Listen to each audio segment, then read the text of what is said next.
আমাদের সাথে বাজে বিহেভিয়ার করে, আমাদেরকে ক্লাসের মধ্যে আমাদের গায়ে টাচ করে, আমাদেরকে মারে, আমাদের ভালো মতো ক্লাস নেয় না, আবার আমাদেরকে ক্লাসের টাইমে নানা বাজে বাজে কথা বলে, সেজন্য এখানে দাঁড়াইছি। আমরা চাচ্ছি এই টিচারের কোনো একটা শাস্তি হোক। এখানে অনেক কয়েকটা টিচার আছে যারা স্টুডেন্টদের গায়ে হাত দেয়, স্টুডেন্টদেরকে অনেকভাবে হয়রানি করার চেষ্টা করে। তো আমরা এইসব টিচারের পদত্যাগ চাই।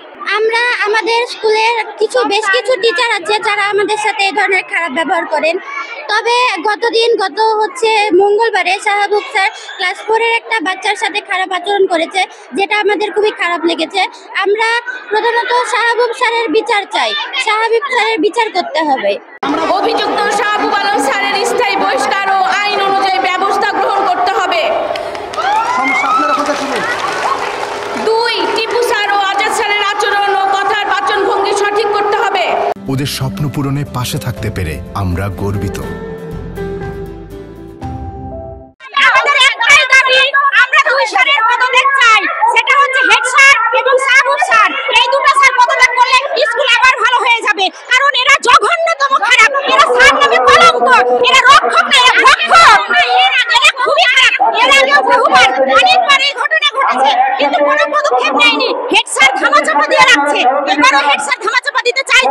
কিন্তু আমরা এবার শুনবো না। আমার বাচ্চার নিরাপত্তা কোথায়?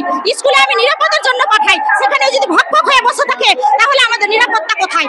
আমরা আজাদ স্যারের পদত্যাগ চাই। আমাদের সর্বপ্রথম দাবি হলো এখন এটা, কারণ সে যদি আমাদের বাচ্চার যেই হ্যারাসমেন্টের কথা সে শুনে ইগনোর করে গেছে, সে যদি তখনই কোনো রকমের পদক্ষেপ নিত তাহলে আমাদেরকে এই পর্যন্ত আসতে হতো না। স্কুলের কোনো নিরাপত্তা নাই, আমরা বাচ্চাদেরকে স্কুলে পাঠায় কোনো শান্তি পাই না, কারণ আমাদের বাচ্চাদের সব সময় বিপদে স্কুলে। আর এই স্কুলের স্যাররা কোনো স্যার ভালো না, যে কোনো কিছু হলে গার্জেনকে বলতে মানা করে, বলে আমাদেরকে জানাবি, স্যারদেরকে জানাবে কিসের জন্য? বাচ্চারা আগে বাবা মাকে জানাবে, বাচ্চারা কিসের জন্য স্যারদেরকে সবকিছু জানাবে? আর বাচ্চারা যদি ইয়েতে যায়, বাথরুমে যায়, হেড স্যার নিজে বাথরুমে যায় বাচ্চাদেরকে বার করে কিসের জন্য? আমাদের মেয়েরা স্কুলের ভিতরে বাথরুমের ভিতরে কি করে না করে, তারা কিসের জন্য যায় বার করে নিয়ে আসবে? এটা আমরা চাই না।